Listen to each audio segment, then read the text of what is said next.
Welcome to your private oasis on Melton Hill Lake in West Knox County.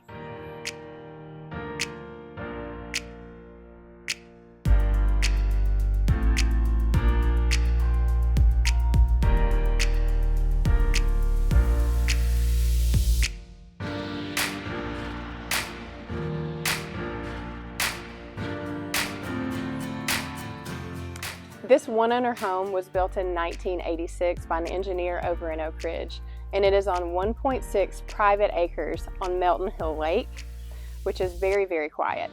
Inside, you have 3 bedrooms, 3 full baths, a second living room in the basement, another 800 square feet of unfinished space.